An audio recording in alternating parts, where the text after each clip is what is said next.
გამარჯობათ, მედია კავშირი ობიექტივი პირდაპირ ეთერში მაუწყებლობას აგრძელებს. თქვენ უსმენთ და უყურებთ გადაცემა მემკვიდრეობას. მე ამ გადაცემის ავტორი და წამყვანი ნინო მიქიაშვილი ვარ. დღევანდელ გადაცემაში წარმოგიდგენთ ეროვნული მუზეუმის გენერალურ დირექტორს დავით ლორთქიფანიძეს, როგორც გამყიდველს, გამქირავებელს და მატყუარას. დავიწყებ დავით ლორთქიფანიძით, როგორც გამყიდველით. მოგიხსენებათ, რომ ეროვნული მუზეუმი ავად სახსენებელი სააკაშვილის ბრძანებით შეიქმნა 2004 წლის 30 დეკემბერს. მასში გაერთიანეს ქვეყნის ცენტრალური მუზეუმები. მომდევნო წლებში დაიწყო ამ სამუზეუმო გაერთიანების გამსხვილება და ეს პროცესი დღემდე მიმდინარეობს. 2007 წლის 15 მარტს სააკაშვილმა გამოსცა ბრძანებულება ნომერი 180, რის შედეგადაც ოთარ ლორთქიფანიძის სახელობის არქეოლოგიის ცენტრიც მიუერთდა ეროვნულ მუზეუმს. არქეოლოგიის ცენტრი მდებარეობდა დიმიტრი უზნაძის 14 ნომერში, ყოფილი კამოს 14 ნომერში. 23 საჯარო სკოლის მოპირდაპირე მხარეს. 2016 წელს არქეოლოგიის ცენტრის შენობის გაყიდვის შესახებ ინფორმაცია რომ გავრცელდა, მივედი და შენობას ფოტოები გადავუღე. თქვენ ეკრანზე ახლა სწორედ ამ ფოტოებს ხედავთ. იქაურობას ჯერ მესერი შემოავლეს როგორც ავარიულ ნაგებობას და შემდეგ დახლზე გასაყიდად დაიდო. არქეოლოგიის ცენტრში დაცული მასალები კი თბილისიდან შორს გადაისროლეს. იცით, ეს ინფორმაცია როგორ გავიგე, გასულ წლებში ერთ-ერთი გადაცემისთვის დამჭირდა კონკრეტული მონაცემები, რომელიც დაცული იყო არქეოლოგიის ცენტრში და ასე მაშინ გამოვარკვიე, რომ არქეოლოგიის ცენტრის მასალები ლორთქიფანიძეს წაღებული და დასაწყობებული აქვს სოფელ აღაიანში, ეროვნული მუზეუმის კუთვნილ შენობაში. გადაცემის მზადების პროცესში დიმიტრი უზნაძის 14 ნომერთან არაერთხელ მივედი, უკანასკნელად 2 დღის წინ ვიყავი, რათა დამეზუსტებინა არქეოლოგიის ცენტრის შენობა როდის დაანგრიეს. აღმოჩნდა, რომ არქეოლოგიის ცენტრის შენობა აგერ ახლახანს დაუნგრევიათ. ამის შესახებ ახლომახლო მაცხოვრებლებს ვკითხე, სულ 3 ადამიანს ველაპარაკე, აქედან ერთი არასრულწლოვანი იყო, რომელიც ქუჩაში შემხვდა და მათგან შევიტყვე, რომ შენობა დაახლოებით 2-3 წლის წინ ზუსტი თარიღი ვერ გაიხსენეს, დაშალეს და ნანგრევები გაიტანეს. თქვენ უკვე ნახეთ და ახლაც ხედავთ, როგორ გამოიყურებოდა ოთარ ლორთქიფანიძის სახელობის არქეოლოგიის ცენტრის შენობა 2016 წელს. ახლა არის 2026 წელი და მოდით ვნახოთ ახლა რა ხდება ამ ადგილას. დიმიტრი უზნაძის 14 ნომერში, იქ სადაც ახლო-წარსულში ფუნქციონირებდა არქეოლოგიის ცენტრი, დგას სახლადაშენებული 7 სართულიანი შენობა, რაც არის მრავალფუნქციური კომპლექსის ნაწილი. იქ გამოკრულ საინფორმაციო დაფებზე აღნიშნულია, რომ მრავალფუნქციური კომპლექსი მოიცავს სასტუმროს ტიპის აპარტამენტებსა და კომერციულ ფართებს. იუსტიციის სახლშიც გახლდით მისული, რომ გამერკვია უზნაძის 14 ნომერში მდებარე არქეოლოგიის ცენტრის შენობა ვინ და როდის შეიძინა. აი ასე გავიგე, რომ არქეოლოგიის ცენტრის შენობა 2021 წლამდე იყო სახელმწიფოს საკუთრება.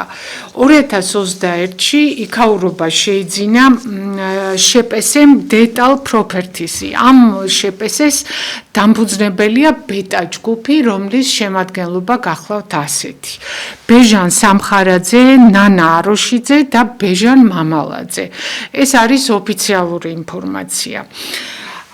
გაყიდული არქეოლოგიის ცენტრის შენობის ადგილას და მიმდებარედ რა ხდება, სრული წარმოდგენა რო შეგექმნათ, ახლა ეთერში გადავიღე, ესე იგი, გვერდითა მხრიდან რა ხდება და ეთერში ახლა სწორედ ეს კადრები გადის და ვინაიდან დავინახე რომ რაღაც გრანდიოზული შენდება ამ ადგილას ჩავედი სანაპიროზეც და ახლა სანაპიროს მხრიდან მინდა განახოთ მრავალფუნქციური კომპლექსი როგორ გრანდიოზულად გამოიყურება როგორც ჩანს შესასვლელი ამ მხრიდან ექნება არქეოლოგიის ცენტრი კი დარჩა ქაღალდზე.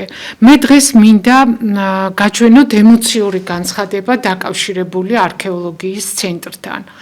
2018 წლის 6 თებერვალს საქართველოს მეცნიერებათა აკადემიაში ეროვნულ პრობლემათა შემსწავლელი კომისიის ხდომა მიეძღვნა შალვა ამირანაშვილის სახელობის ხელოვნების მუზეუმის ირგვლივ იმჟამად არსებულ რთულ ვითარებას და აი ამ ხდომას ესწრებოდა ბატონი რაულ გვეტაძე ტექნიკის მეცნიერებათა დოქტორი, მრავალი სამეცნიერო ნაშრომის, მონოგრაფიისა და სახელმძღვანელოს ავტორი.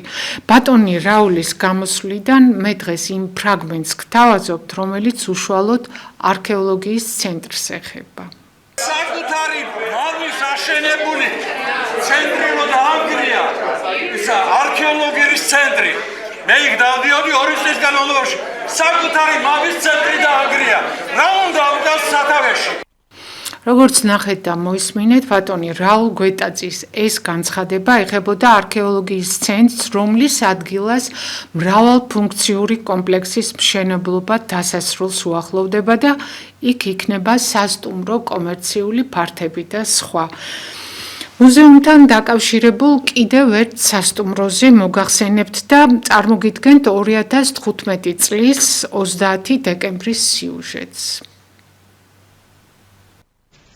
სასტუმრო რიქსოს თბილისში ეროვნულ მუზეუმს ფართები გამოუყვეს. მუზეუმი 3000 კვადრატმეტრამდე ფართით დაასაჩუქრეს, შენობაში საგამოფენო სივრცე და სარესტავრაციო დარბაზი უნდა განთავსდეს. ეს არის პირველი პრეცედენტი საქართველოში, სადაც არის ყველაზე ბოლო ტექნოლოგიები ჩადებული ამ სასტუმროში. ეს არ არის მხოლოდ ტექნოლოგიები, ეს არ არის მხოლოდ მართვა, რომელიც იქნება ხუთვარსკვლავიანი მართვა. ჩვენ საქართველოს ვჩუქნით 100 მაღალი დონის პროფესიონალს. ვინაიდან ვინც ამ შენობაში იმუშავა, ეს არის მაღალი დონის პროფესიონალები, რომლებიც ააშენებენ სხვა სასტუმროებს. აქ იქნება როგორც საცავები, აქ იქნება სარესტავრაციო ლაბორატორიაც, მაგრამ იქნება ბევრი საგამოფენო სივრცეები, ასე რომ ულოცავ ყველას. ეს არის ძალიან დიდი შენაძენი.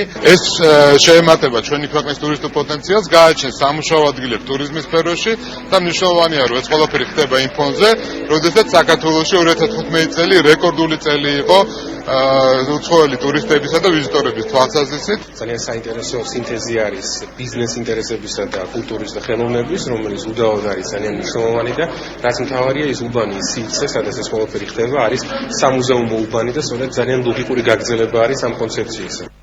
ახლა ოფიციალურ დოკუმენტაციაზე დაყრდნობით გეტყვით იმას, რაზეც საჯაროდ არც ლორდ კიფანიძე საუბრობს და არც ის კომპანია, რომელმაც ლორდ კიფანიძის თხოვნით სასტუმრო მიაშენა ზედ მუზეუმს.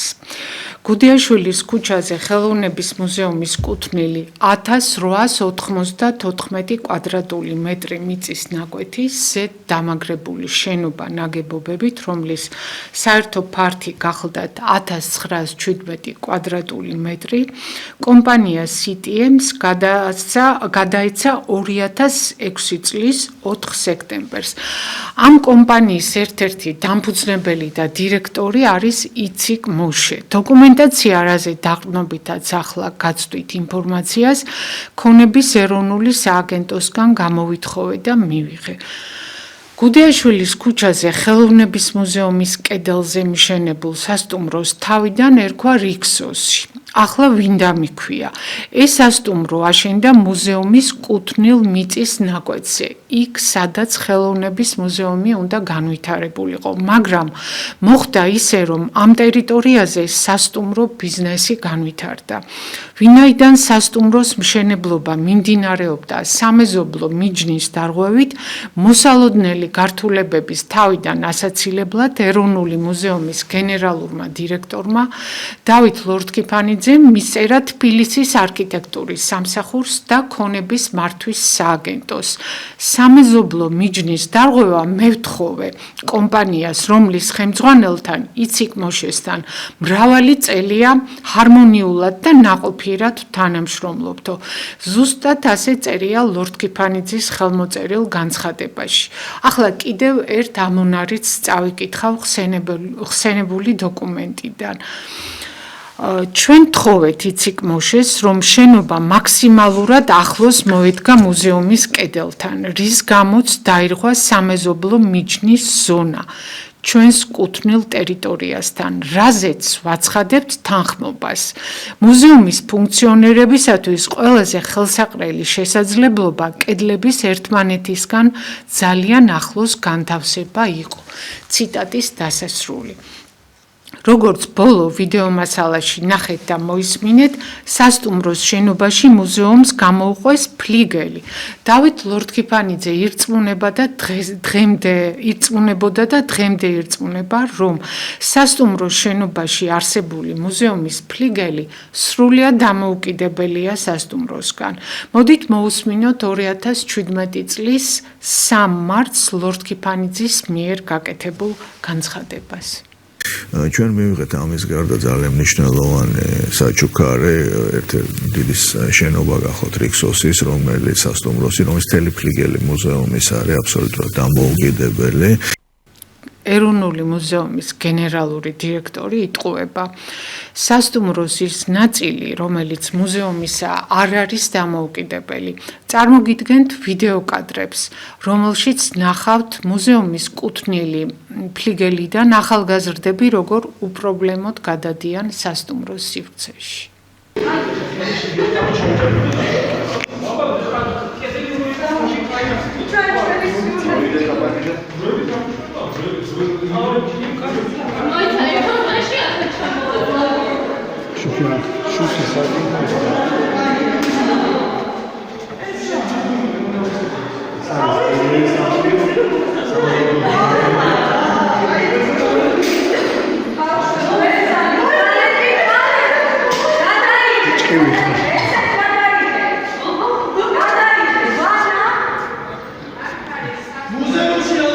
აგე სასტუმროში არა ვარ რა არის? შეასე კოლექს რა უნდა?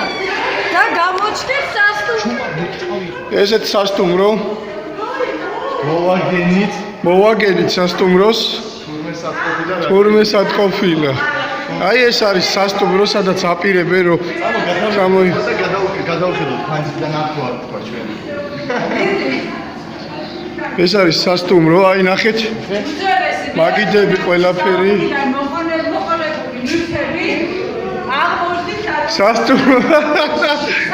სასტუმრო. ესეც სასტუმრო, მეგობრებო. სასტუმროს მისაღები აქ ალბათ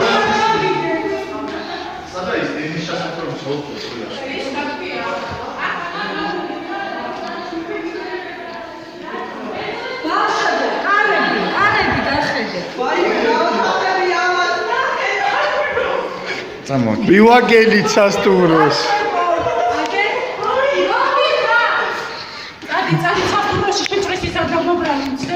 კარები გაიღო იქ.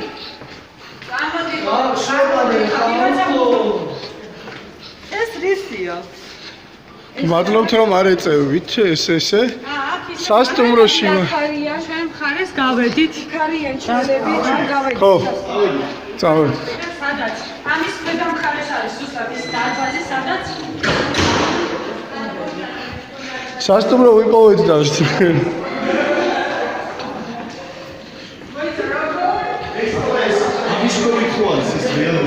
კი.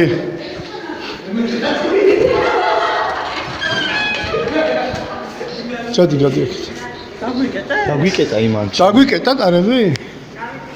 ვიდეო, რომელიც ნახეთ, გადაღებულია 2019 წლის 17 ივლისს. აი ასეთი გადასასვლელი კარი ყოველ სართულზეა მუზეუმის ფლიგელში, სასტუმრო შენობაში, განთავსებულ მუზეუმის ფლიგელში. ყველა კარი დაკეტილი იყო და ახალგაზრდებმა აი ეს ერთი კარი ნახეს ღია და აი ასე გადავიდნენ და გადაიღეს ეს ძვირფასი კადრები. იმ დღეს კულტურის მინისტრის მოადგილესთან და მუზეუმის თანამშრომლებთან ერთად დავათვალიერეთ სასტუმრო ვინდამის ის ფლიგელი, რომელიც მუზეუმს ეკუთვნის. ახალგაზრდები, რომლებიც მუზეუმის ფართიდან სასტუმროში უპრობლემოდ გადავიდნენ, იმჟამად იყვნენ პატრიოტთა ალიანსის ახალგაზრდულ ორგანიზაციაში. ეს ძვირფასი კადრები გადაიღო ერთ-ერთმა მათგანმა დავით ჭიტანავამ. მაშინ ცოცხალი იყო ხელოვნების მუზეუმის საგანძურის შეუვალი და თავდადებული მცველი, ძვირფასი ქალბატონი ელენე კავლელაშვილი. ის ადამიანები კი, ვინც მას მუზეუმისა და საგანძურის დაცვის საქმეში ვეხმარებოდით, უფრო წელგამართულები მოქმედებდით. მის გარეშე ბრძოლა რთულია და დამნაშავეც მხილებაც, მაგრამ სხვა გზა არ არსებობს. ახლა შემოგთავაზებთ ეროვნული მუზეუმის გენერალური დირექტორის დავით ლორთქიფანიძის საქმიანობის ამსახველ მოკლე, მკაფიო და ემოციურ შეფასებას. აკადემიკოს ელიზბარ ჯაველიძეს მოусმინოთ. მისი ეს განცხადება გადავიღე 2018 წელს შალვა ამირანაშვილის სახელობის ხელოვნების მუზეუმის დასაცავად მეცნიერებათა ეროვნულ აკადემიაში გამართულ ღონისძიებაზე. Questa direttorma რა გაატანა გამოიტანა მუზეუმიდან ფიროსმანი და ჩამოვიდა სააკაშვილის კედელზე. აი მაშინ უნდა დაეჭირათ ეგ კაცი. და ეგ კაცი ისეთი ადამიანი, რომელიც ხელისუფლებას ულოკავს ბოდიში მომთხოვია საჯდო. და ყველა შენობა, რომელიც ეროვნული მუზეუმის შემადგენლობაშია, სახელმწიფო საკუთრებაა და ყოველ მათგანზე ეროვნულ მუზეუმს გააჩნია სარგებლობის უფლება. და აი ამ უფლებაზე, რომ უარს ამბობს დავით ლორთქიფანიძე და დახლზე გასაყიდად დებს ეროვნული მუზეუმის სარგებლობაში არსებულ ამა თუ იმ შენობას, სწორედ მაგიტომ არის გამყიდველი, თორემ გასხვისების დოკუმენტებზე ხელს სხვა უწყების წარმომადგენლები აწერენ. მე ვიზიარებ ბატონ ელიზბარ ჯაველიძის იმ შეფასებას, რომელიც რამდენიმე წამის წინ მოისმინეთ და რომელიც ეხება ეროვნული მუზეუმის გენერალური დირექტორის დავით ლორთქიფანიძის საქმიანობას. ახლა გასაყიდად გამზადებულ კიდევ ერთ შენობაზე მოგახსენებთ 6315 კვადრატული მეტრი მიწის ნაკვეთი, მასზე განთავსებული შენობა ნაგებობებით, რომელთა საერთო ფართი არის 2351 კვადრატული მეტრი და რომელიც დიღმის მასივს ზემოდან დახურებს, გასაყიდად არის გამზადებული. ესაა თრელი გორაზე არსებული თბილისის არქეოლოგიის მუზეუმის შენობა, რომელიც ეროვნული მუზეუმის შემადგენლობაშია. ამ წუთისთვის ამ შენობაში 5 კვადრატული მეტრი 5 წლით მიქირავებული აქვს კომპანია მაგთიკომს და კომპანია სილკნეტს. არ ვიცი რამდენს უხდიან ეს კომპანიები ეროვნულ მუზეუმს, მაგრამ დაზუსტებით იმის თქმა შემიძლია, რომ დავით ლორთქიფანიძემ ეს 5 კვადრატული მათ მიაქირავა 2024 წლის სექტემბერში. ჩემი აზრით, ალბათ ანტენები დგას იქ შენობის თავზე და სწორედ ამ ანტენებისთვის იქირავეს იქაურობა. თბილისის არქეოლოგიის მუზეუმის შენობის გაყიდვის ირგვლივ ჩემს ხელთ არსებული ინფორმაცია ეროვნული მუზეუმისგან წერილობით გამოვითხოვე, მაგრამ პასუხი არ გამცეს, როგორც ამ ბოლო დროს იქცევიან ხოლმე, არაფერზე აღარ მცემენ პასუხს, რაც კულტურის მინისტრად თინათინ რუხაძე დაინიშნა, აღარც სამინისტრო პასუხობს, აღარც მუზეუმი და აღარც სააგენტო. მე მაინც აი ამ ბოლო დროს ფიროსმანზე მივმართე, ფიროსმანის მუზეუმის სიახლოვეს აღმოჩენილ მხატვრობის კვალზე მიმართე სააგენტოს და აი ახლა ველოდები პასუხს და მე უსათუოდ შეგატყობინებთ. ისევ მიუბრუნდები თრელი გორაზე არსებულ თბილისის არქეოლოგიის მუზეუმს, რომელიც გასაყიდად არის გამზადებული. ჩემი ინფორმაციით ამ ტერიტორიაზე კორპუსების ჩადგმა განზრახული. ეხლა ეს როდის მოხდება? დღეს ხვალ 6 თუ 5 წლის მერე ვერ გეტყვით, მაგრამ ისიც იმასაც შეგახსენებთ, რომ 2016-ში გავრცელდა არქეოლოგიის ცენტრის შენობის გაყიდვის შესახებ ინფორმაცია და ოფიციალურად დოკუმენტურად ეს გაყიდვა დაფიქსირებულია 2021 წელს. ანუ 5 წლის შემდეგ. მოხერხებული ადამიანია ეროვნული მუზეუმის გენერალური დირექტორი. იგი გამქირავებლის ფუნქციასაც ისევე წარმატებით ითავსებს, როგორც გამყიდვლისას. ამჯერად ერთ კონკრეტულ მაგალითს მოვიყვანდა. წარმოგიდგენთ დავით ლორთქიფანიძეს, როგორც ვებერთელა სამუზეუმო ფართის გამქირავებელს. 2008 წლის 11 თებერვალს შეპესე გორგასალს 59 წლიანი იჯარით გადასცა იოსებ გრიშაშვილის სახელობის თბილისის ისტორიის მუზეუმის იგივე ქარვასლის შენობის ნაწილი. კერძოდ 1789 კვადრატული მეტრი. გორგასალს ახლა ქვია მეიდან ჯგუფი. ამ შეპესეს დამფუძნებლები არიან დიმიტრი ნიშნიანიძე და ლაშა ქევანიშვილი. მას შემდეგ, რაც ისინი დაიპატრონენ ქარვასლის ნაწილს, იქაურობა ქვემოიჯარეებს მიაქირავეს. ახლა მეიდან ჯგუფს იმდენი ქვემოიჯარე ყავს, რომ მათი ჩამონათვლის ნახვისას უთუოდ თავბრუ დაგეხვევათ.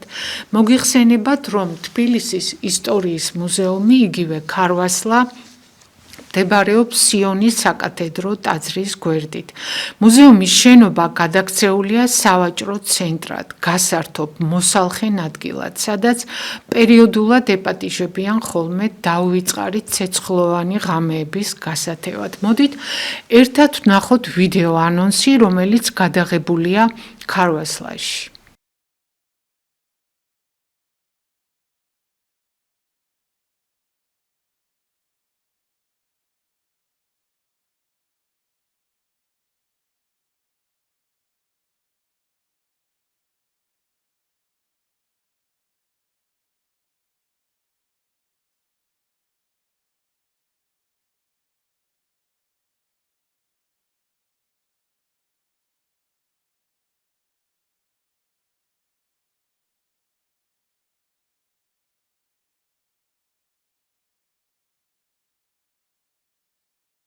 კიდევ ერთ ვიდეო ანონსს გთავაზობთ. ორივე გადმოვწერე Facebook-იდან.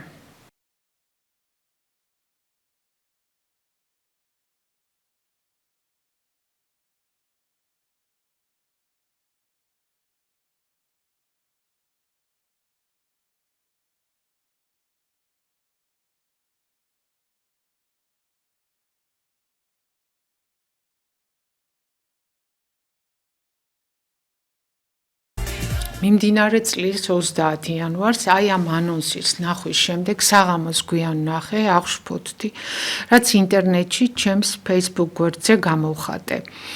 დავწერე, რომ ქარვასლა იგივე თბილისის ისტორიის მუზეუმი საროსკიპო არ არის. მაპატიეთ შემეშალა საღამოს არა, დღის განმავლობაში ვნახე. საღამოს იყო დაანონსებული ეს, აი რა ვთქვა, ეს ღონისძიება.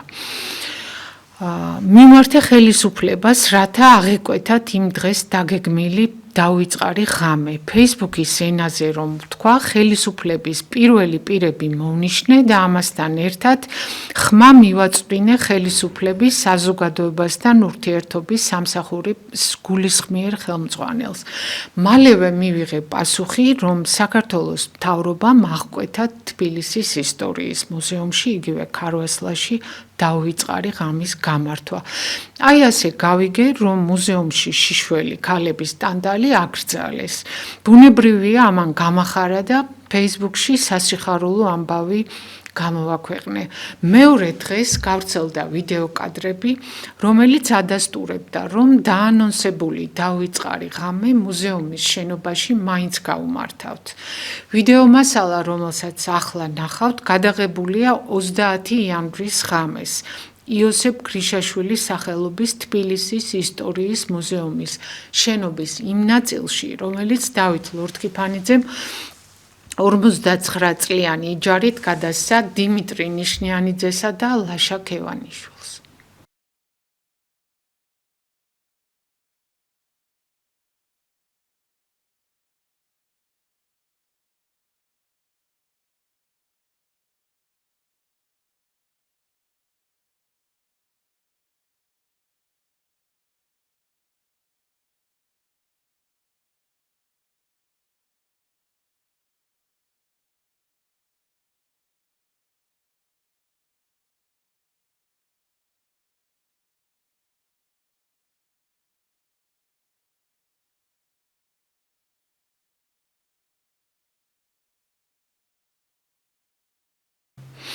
თუ მოხდება ისე, რომ YouTube-ზე ატვირთვისას ამ მუსიკის გამო დაიბლოკება გადაცემა, იძულებულები ვიქნებით, რომ ამ ვიდეოებს ხმა გაუთიშოთ და ამის შესახებ წინასწარ ვეუბნები იმ ადამიანებს, ვინც ამ გადაცემას ნახავს ინტერნეტის საშუალებით.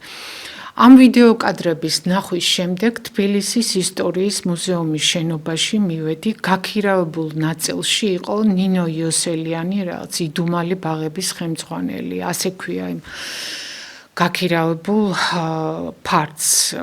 ქალბატონმა ნინო მითხრა, რომ ვიდეო ანონსში ახალგაზრდებს რაღაც აერიათ და რომ დავიწყარი ღამე გაიმართა არა იქ, სადაც დაანონსებული იყო, არამედ იქვე არსებულ რესტორანში და ქალბატონ იოსელიანთან ერთად შევედი ამ რესტორნის სივრცეში და აი მაშინ ვნახე ფარდად ჩამოფარებული მინის კარი.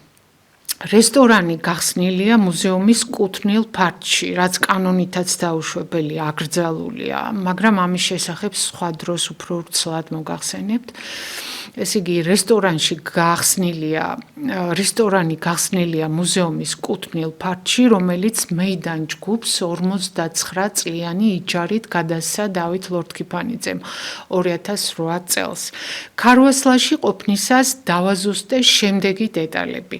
2026 წლის 30 იანვარს შენობის ცენტრში, იქ სადაც ახლო წარსულში შადრევანი ფუნქციონირებდა, გამართული ჰქონდათ გახმოვანებისა და განათების სისტემა. აი დავიწყარი ღამის ორგანიზატორებს, რომლის ფრაგმენტები რამდენიმე წამის წინ ნახეთ. დაანონსებული დავიწყარი ღამის დაწყებამდე ცოტა ხნით ადრე, მას შემდეგ, რაც მთავრობიდან ვიღაცამ დარეკა, ყოფილი შადრევნიდან 2-3 მეტრში არსებულ მინისკარზე ფარდა გადაწიეს, კარი გააღეს და აპარატურა შეზიდეს რესტორნის შენობაში, იგივე მუზეუმის შენობაში, რომელიც ახლა გაქირავებულია. აი ასე იქ ცეკვავდნენ ტიტლიკანა ქალები დამსწრე საზოგადოებასთან ერთად და კიდევ ვამბობ, თქვენ ეს კადრები რამდენიმე წამის წინ ნახეთ. ახლა მე სხვა თემაზე გადავალ და წარმოგიდგენთ ეროვნული მუზეუმის გენერალურ დირექტორს დავით ლორთქიფანიძეს, როგორც მატყუარას. ჩვენი პატრიარქის პანაშვიდების დროს ცენტრალურ არხებზე უწყვეტად საუბრობდნენ პატრიარქის ღვაწლზე, იხსენებდნენ მის მიერ ნაკეთებ დიდ ქართულ საქმეებს. 20 მარტს ტელეიმედის პირდაპირ ეთერში ჩართეს ეროვნული მუზეუმის გენერალური დირექტორი და აი ამ ჩართვას ახლა სრულად გთავაზობთ. და ჩვენ ახლა შემდეგ სტუმარს ჩავთავთ პირდაპირ ეთერში საქართველოს ეროვნული მუზეუმის გენერალური დირექტორი დავით ლორთქიფანიძე შემოგვიერთდება. მოგესალმებით ბატონ დავით, მადლობა ჩართვისათვის. პატრიარქის გარდაცვალებამ და გლოვის დღეებმა ამ დღეების სიმძიმესთან ერთად განსაკუთრებული ერთიანობა აჩვენა, რადგან სამების ტაძრიდან გვაქვს პირდაპირ ტრანსლაცია, ჩვენი ყველა სტუმარი საუბრობს ამაზე, რომ რაღაც საოცარი განცდა მოდის ამ კადრების ნახვისას, თუ როგორ დგანან ადამიანები საათობით რიგში პატრიარქისთვის პატივის მისაგებად. თქვენ რა შეგიძლიათ თქვათ ამ დღეებზე და მის მნიშვნელობაზე? პირველ რიგში ვიტყვი, რომ უნეტარესი და უწმინდესი იყო ძალიან ფართო მასშტაბის პიროვნება და მსგავსი შერწყმა დიდი სულიერი ლიდერის და ასევე განსაკუთრებული დამოკიდებულება და ჰარმონია საერო ცხოვრებასთან ძნელად წარმოსადგენია.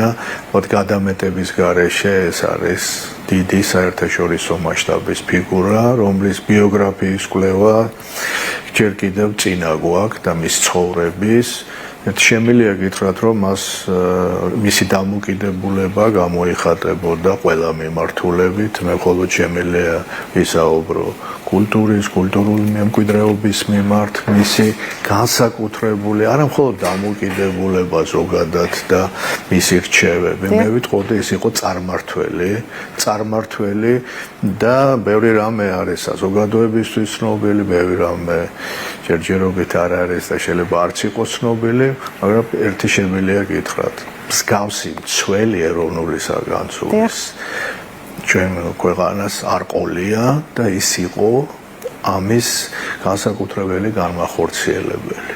და ასევე ვიტყვი, რომ ეს გახლდათ ადამიანი, რომელიც თავის თავში ატარებდა სწორედ წმენის და ცოდნის ერთიანობის მაგალითს, რაც დღეს ალბათ ყველაზე მეტად გვჭირდება ყველას.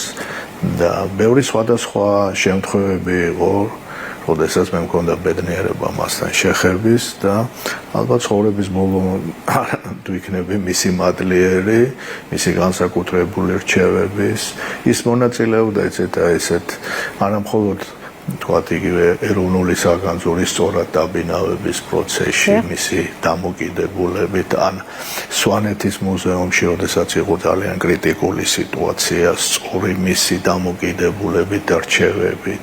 დღესაც ახლა ის რომ დღეს გელათში კრიზისი დაძლეულია და ყველაფერი დადებითი პროცესებისკენ მიდის, სწორედ მისი დამსახურება გახლავთ და მისი იდეა გახდათ ეს, რომ როგორ წარმართულიყო, ასე რომ მის დანაკლისზე ზედმეტია საუბარი. ძალიან დიდი ალბათ ყველა ჩვენთაგანისთვის, რომ ეს ადამიანი რჩება იმ ადამიანთან, რომელსაც ეგეთ ყოველთვის გრძნობდი მის სიბრძნეს, მის რჩევებს და დარწმუნებული ვარ, რომ ეს ესე იქნება ყველა ჩვენთაგანისთვის. ხო, ბევრი ითქვა ამ დღეებში, რომ უწმინდესი და უნეტარესი პატრიარქთა აღსაყდრებიდან პირველსავე დღეებში შეუდგა განათლებასა და მეცნიერებაზე ზრუნვას. თქვენ ნაწილობრივ ისაუბრეთ იმაზე, თუ როგორი იყო მისი ჩართულობა საქართველოს ეროვნული და კულტურული საგანძურზე ზრუნვის პროცესში. თქვენ სწორედ იმ ორგანიზაციას ხელმძღვანელობთ, რომელიც წლების განმავლობაში იცავს ამ საგანძურს.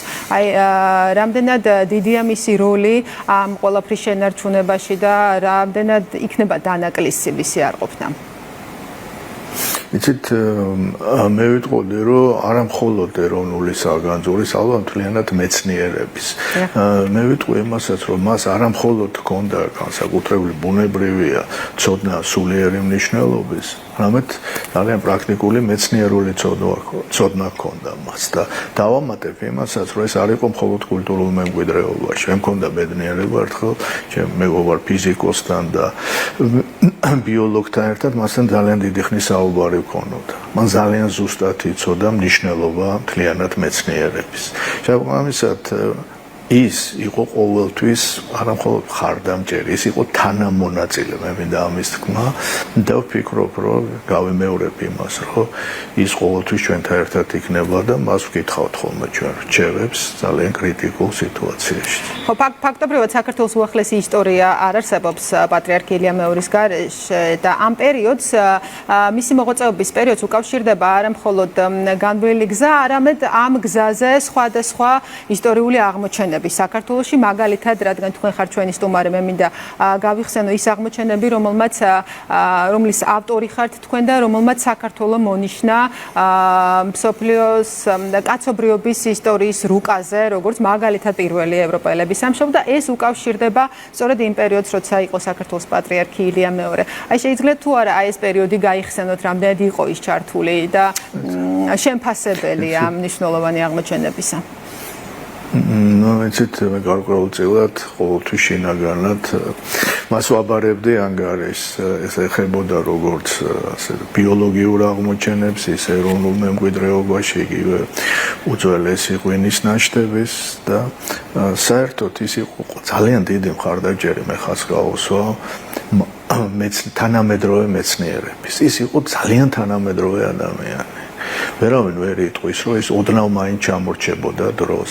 შესაბამისად, იგივე ეროვნულ მემკვიდრეობაზე, როდესაც ჩვენ საუბრობთ, კულტურულ მემკვიდრეობაზე, ჩვენ საგანძურზე, მას ყველაზე კარგად ესმოდა თუ რა მნიშვნელოვანია მეცნიერული კვლევები ამისთვის.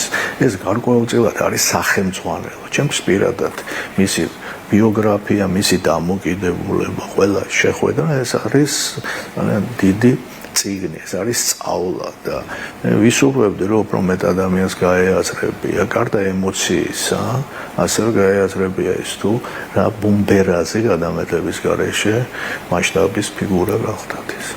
ძალიან დიდი მადლობა ბატონ დავით, საქართველოს ეროვნული მუზეუმის გენერალური დირექტორი დავით ლორთქიფანიძე იყო ჩვენი სტუმარი.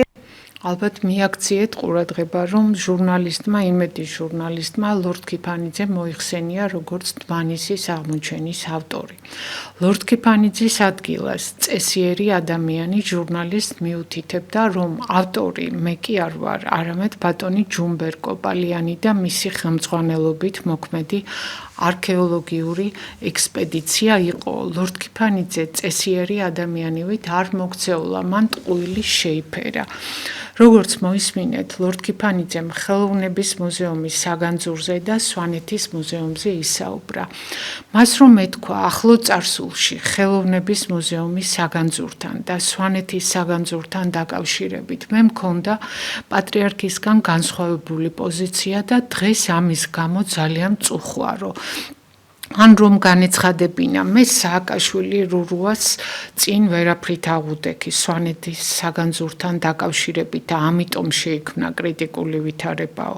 ისიც რომ დაემატებინა ხელოვნების მუზეუმის საგანძურის მცველს, რომელსაც პატრიარქი მფარველობდა, მე სიცოცხლე მოუსწრაფე და დღეს ამის გამო წუხილს გამოვხატავო, მე ვიფიქრებდი და ხმამაღლა ვიტყოდი, რომ ლორთქიფანიძე გაადამიანურდა, სინანულის გრძნობა გაუჩნდა, სიკეთისკენ მოტრიალდა მეთქი, მაგრამ სამწუხაროდ საპირისპირო მოხდა, ტყუილების კორიანტელი დააყენა და ახლა მე გაჩვენებთ სიმართლე რაში მდგომარეობს, კონკრეტულ მაგალითზე დაყრდნობით. სვანეთის საგანძურის ირგვლივ უწმინდესმა და უნეტარესმა იქადაგა 2011 წლის 13 ნოემბერს სამების საკათედრო ტაძარში და ახლა ერთად მოვისმინოთ ეს ქადაგება. ძალიან რაღაც არასასურველი მდგომარეობა ზემო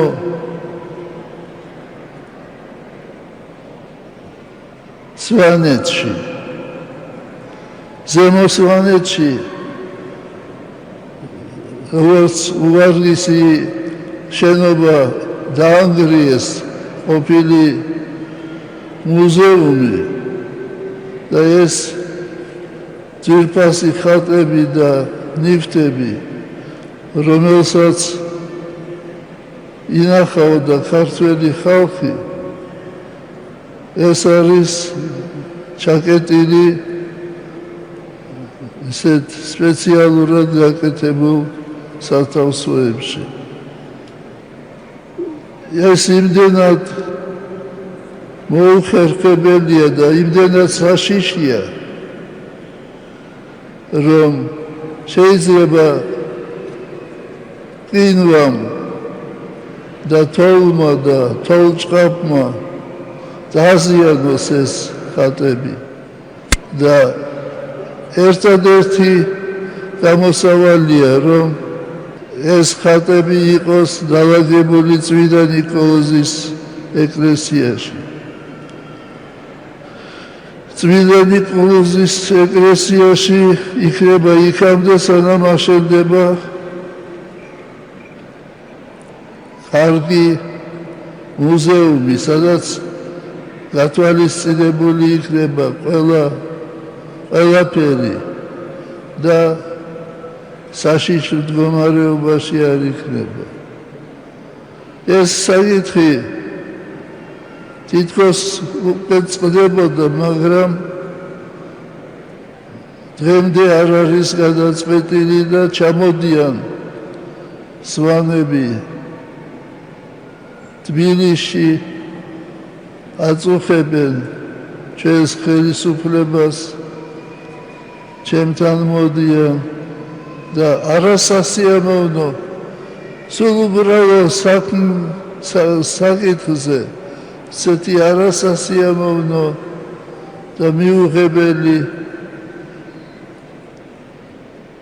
მსჯელობა და კამათია. ჩვენ ხომ შეგვიძლია გავუგოთ ერთმანეთს. ჩვენ უნდა აუცილებლად ვესმოდეს ერთმანეთის.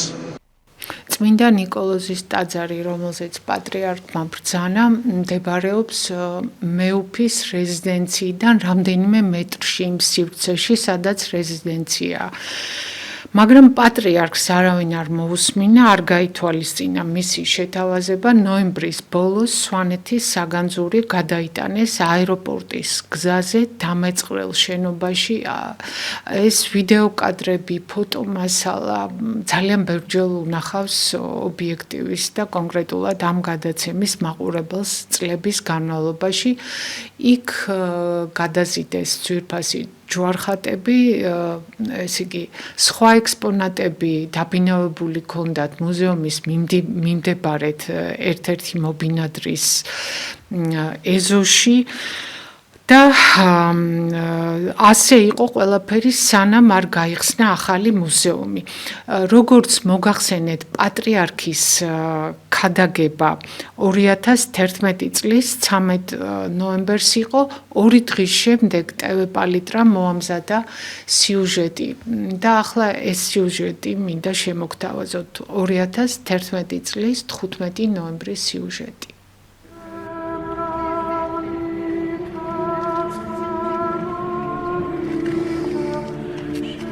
სახელდახელოდ შექმნილ კონტეინერებში უნიკალური კულტურული ძეგლები ინახება. ადიშისა და მესტიის ოთხთავები, იერუსალიმის განჩინება, სახარების უძველესი რედაქციები, ეროვნული საგანძურის საფრთხეშია. საგანგაშო დასკვნას ხელოვნებათმცოდნეები აკეთებენ. კონტეინერები საუბარი იყო აქ, რომ ეს იყო საფირმო დანიშნვა ძალზე ძვირად ღირებული. როდესაც ვნახეთ გარეგნულად, რა თქმა უნდა, ადგილზე აგებული კონტეინერებია სახელდახელოდ. შეიძლება რომელიმე ქალაქში აგეს და იქ ჩაიტანეს, მაგრამ საქართველოში აგერ ლილოს ბაზრობაზე ნაყიდი მასალით არის გაკეთებული. ჩვენ არ ვიცით ის როგორ ქაღალდშია, რა ტიპის ქაღალდშია შეფუთული. და ამავე დროს ის თაროები, რომელიც იყო გამართული, არანაირ სამუზეუმო მოთხოვნას არ ექვემდებარება. 1936 წელს დაარსებულ სვანეთის ისტორიულ-ეთნოგრაფიულ მუზეუმს ახლა იმ შენობას უნგრევენ, რომელშიც ის 2003 წლიდან გადავიდა. კონტეინერები უშუალოდ მოედანზე სამშენებლო ნარჩენებს შორისაა განთავსებული. პნევმატური ჩაქუჩის ხმა, გრუხუნი, ყველაფერი შეშნად მოქმედებს. ვარ გითხრათ, რომ იქ არის სამშენებლო ნაგავსი. ახლა თავი დავანებოთ საშიშროებებს, ყველაფერს აჩენებლობებს თანძდებს და ორქრივად ასეთ პოლიგონზეა ეს სიწმინდე ჩაფლული, მაგრამ უფრო კიდე ეკლესიურ თვალსაზრისით სიწმინდეა. სიწმინდეს პატივის მიგება ჭირდება. სიწმინდეები ტაძარში უნდა გადაბრძანდეს. მდგომარეობიდან გამოსავალს კულტურის სამინისტროს პატრიარქი სთავაზობს. ერთადერთი გამოსავალია, რომ ეს ხატები იყოს განლაგებული წმინდა ნიკოლოზის ეკლესიაში. წმინდა ნიკოლოზის ეკლესიაში იქნება იქამდე, სანამ აშენდება კარგი მუზეუმი, სადაც გათვალისწინებული იქნება ყველაფერი და საშიში მდგომარეობაში არ იქნება. იმ ვარიანტებს შორის, რომლებზეც რურუას უწყება მუშაობს, პატრიარქის შეთავაზება ვერ მოხდა. ქეთი დოლიძე ფიქრობს, რომ საერთო ეროვნული განგაშის გამოცხადების დროა. კონკორდატის ის მუხლები, რომლითაც მთელი ეს საგანძური ითვლება ერის და ეკლესიის საკუთრებათაც, ეს საერთოდ სად არის? ჩვენ ვინ რას გვეკითხება? მუზეუმის ნებისმიერი თანამშრომელი რო უყურებს იმას, რა დღეშია, აი ასე ჭუჭხში, უბედურებაში, აი ასე რო ყრია ეს საგანძური. ეს შეიძლება ადამიანს გული არ გაუსკდეს. სპეციალისტები ამბობენ, რომ უნივერსალური კულტურული მემკვიდრეობა შენახვის ამ პირობებს დიდხანს ვერ გაუძლებს. საეჭვოა მუზეუმის ახალი შენობის ჩაბარების ვადაც 23 ნოემბერი. საგანძურის განადგურება მხოლოდ ხელისუფლების პასუხისმგებლობაა. ასეთია ხელოვნებათმცოდნეების აზრი. საეკლესიო ხელოვნების საბჭო იუნესკოში სოს სიგნალს აგზავნის.